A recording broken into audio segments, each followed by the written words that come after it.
আমাদেরকে সরকার যেই পরিমাণ ফ্যাসিলিটিস দেয় ওই পরিমাণ ফ্যাসিলিটি আমাদের দেন, আমরা আপনাদের মতন অটো রিক্সা বানাবো না। আমরা 33% কোটা বিএসসি প্রকৌশলীদের জন্য বরাদ্দ রাখতে যাচ্ছে। আমরা স্পষ্ট বলে দিতে চাই, পলিটেকনিক শিক্ষার্থীরা তা কোনোদিনই মেনে নেবে না। আমাদের রক্ত থাকতে আমরা আমাদের ডিপ্লোমা ইঞ্জিনিয়ার আমরা আমাদের দশম গ্রেড দিব না। যদি রক্ত দিতে হয় আমরা রক্ত দিয়ে দেবো, তো রাজপথ ছাড়বো না। চারজন উপদেষ্টা আছে, তারা একপাক্ষিক ডিসিশন নিতেছে। আপনারা আজকে একটু বিষয় সম্পর্কে জানেন, বাংলাদেশ ডিপ্লোমা ইঞ্জিনিয়ারিং ছাত্র শিক্ষক পেশাজীবী সংগ্রাম পরিষদের ব্যানারে সারা বাংলাদেশের বিভাগীয় শহরগুলোর গুরুত্বপূর্ণ স্থানে কিন্তু একযোগে অবস্থান কর্মসূচি পালিত হচ্ছে। আমাদের এই কর্মসূচির একটাই উদ্দেশ্য যে ডিপ্লোমা প্রকৌশলী এবং বিএসসি প্রকৌশলীদের সমস্যা নিরসনের জন্য যেই কমিটি গঠন করা হয়েছিল, সেই কমিটি তাদের নিরপেক্ষতা হারিয়েছে। সেই কমিটি পলিটেকনিক শিক্ষার্থী এবং কারিগরি শিক্ষার্থীদের বিরুদ্ধে অবস্থান নিয়েছে।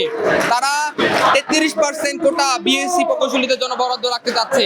আমরা স্পষ্ট বলে দিতে চাই, পলিটেকনিক শিক্ষার্থীরা তা কোনোদিনই মেনে নেবে না।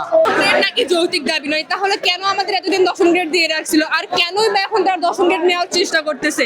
আমরা ডিপ্লোমা ইঞ্জিনিয়ারদের দশম গ্রেড আমাদের অধিকার। তো ওনারা চাইবে, ওনারা বুয়েট ইত্যাদি বিভিন্ন ইউনিভার্সিটি আছে, ওনারা 4 বছর ডিগ্রি ধারণ করে ওনারা নবম গ্রেডে যাবে বা ওনারা উচ্চ পদে যাবে, সপ্তম গ্রেডে, অষ্টম গ্রেডে। তারা কেন আমাদের ডিপ্লোমাদের দশম গ্রেডে আসতে চাইতেছে? আমাদের কথা, আমাদের দশম গ্রেড আমরা দেব না। 33% কেন, আমরা 1%, 1% পর্যন্ত দেব না। আমাদের রক্ত থাকতে আমরা আমাদের ডিপ্লোমা ইঞ্জিনিয়ার আমরা আমাদের দশম গ্রেড দেব না। যদি রক্ত দিতে হয় আমরা রক্ত দিয়ে দেবো, তো রাজপথ ছাড়বো না। এটা আপনারা দেখেছেন 1978 সালে শহীদ প্রেসিডেন্ট জিয়াউর রহমান তার প্রেসিডেন্সিয়াল অর্ডারের মাধ্যমে সহকারী প্রকৌশলী পদ আমাদের জন্য সংরক্ষিত রেখেছে। 1994 সালে বেগম জিয়া সরকার আমাদের জন্য দ্বিতীয় শ্রেণীর কর্মকর্তা, এটা তিনি কোনো সরকারি প্রজ্ঞাপন জারি করেছেন এবং বাংলাদেশ গ্যাজেটে এটা অন্তর্ভুক্ত আছে। সেই জায়গা থেকে এটা একটা সেটেল ইস্যু। এই ইস্যুকে কেন্দ্র করে তারা একটা মব সৃষ্টি করার জন্য তারা এই 8 সদস্যের যে কমিটি, ফিফা কমিটি আমরা বলতেছি, কারণ এখানে তারা 4 জন উপদেষ্টা আছে, তারা একপাক্ষিক ডিসিশন নিতেছে, যেটা হচ্ছে বিএসসিদের ফেভারে। তো এই জিনিসটা আমরা কেন করতে পারতেছি? আর তাদের যোগ্যতার যে বিষয়টা এসেছে, আমাদের বড় ভাই বুয়েট যারা পড়ে তারা হচ্ছে নিশ্চয়ই মেধাবী একজন ছাত্র। ওইখানে যারা পড়ে তারা সকলেই মেধাবী, কিন্তু তারা কেন যে আমাদেরকে তাদের শত্রু মনে করতেছে সেটা আমরা বুঝতেছি না। তাদের হচ্ছে উত্থানই কিন্তু এই ডিপ্লোমা দ্বারা।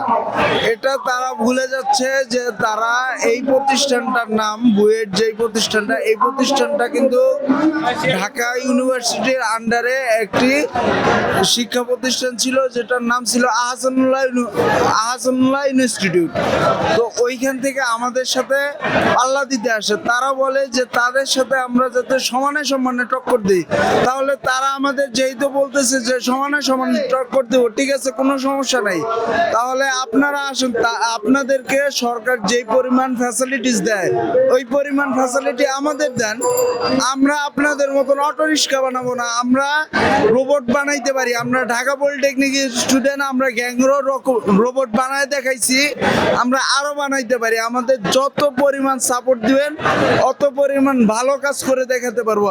আপনাদের মতন 2-1টা অটো রিক্সা তৈরি করি না। যেই অটো রিক্সাগুলো তৈরি করেন সেই অটো রিক্সাগুলো চায়নার রাস্তাঘাটে অ্যাভেলেবেল পাওয়া যায়।